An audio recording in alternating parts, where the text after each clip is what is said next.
I'd be in my office and I'd just start crying, you know. Could never really know what would be that would sort of tip you over, but. And I remember saying that it feels like my brother's close, but I think I wasn't, it's not really what it was.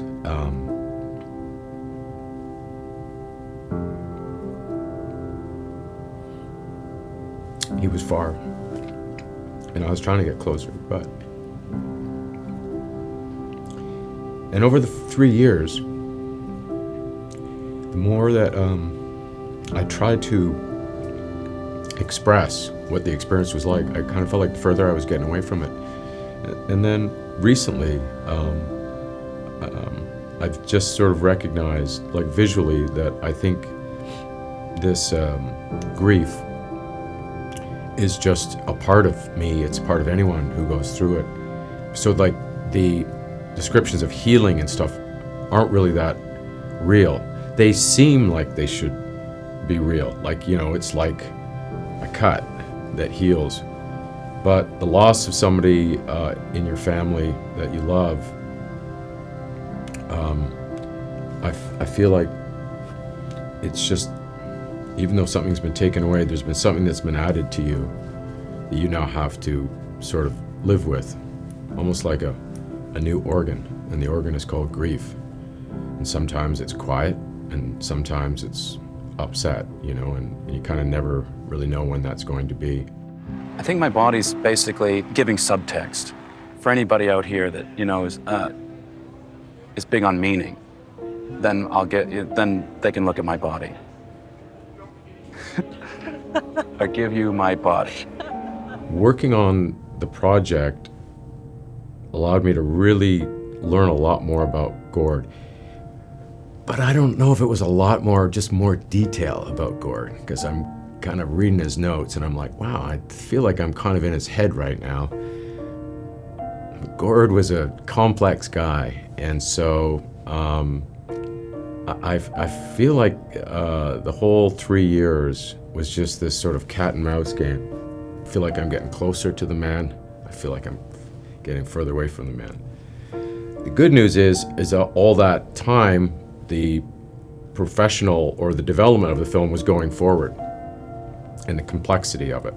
And I think I was gaining an insight into the complexity of grief, into the complexity of being in a band together for 35 years. We really often, we're just so drawn to like good or bad, you know, black and white.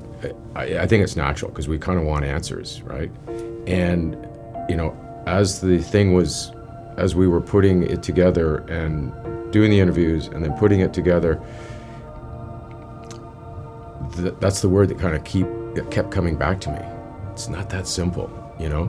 It's not that simple of like, oh, they were getting along great.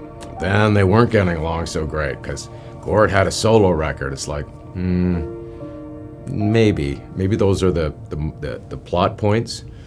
But what's happening is they're becoming adults, you know? They have families. Like, the thing about adulthood is it's all complexity, right? Like, the beauty of youth and being in our teens and our 20s is that life has got some real simplicity to it. Doesn't make it easy necessarily, but there's a certain kind of simplicity or ease of being.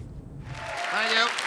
Ladies and gentlemen from Kingston, Ontario, Canada, home of Kirk Muller, Walter Frank High, and me, it is my honor to introduce to America my friends, the Tragically Hip. And I hope that that kind of complexity of the, you know, the human experience, the band experience, if we want to narrow it down a bit, is really in there. And I'll tell you, yesterday at our party after the screening, I talked to several musicians, among other people there, talking to Tyler Stewart and Ed Robertson from the Bare Naked Ladies, and they're like, I love how you got across the complexity of being in a band, because it's not like, oh, you know, he's being an asshole and that. It's like, no, because it's fucking hard, you know, like you're trying to make something that you both care equally passionately about, and so how do these things get resolved, you know, how do these things sort of get sorted out, and And I think with the Hip,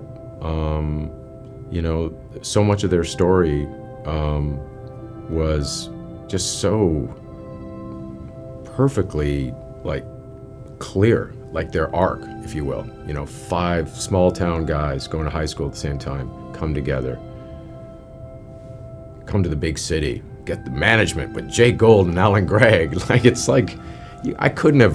wouldn't have written it better than it actually happened. And so you have that as this sort of, these occasions and these high water marks and everything else. And then at the same time, you have complexity working its way in. And that's kind of what happens in the series, somewhere in episode 3. The good times aren't gone, but it's not quite as straightforward as it was in the early days.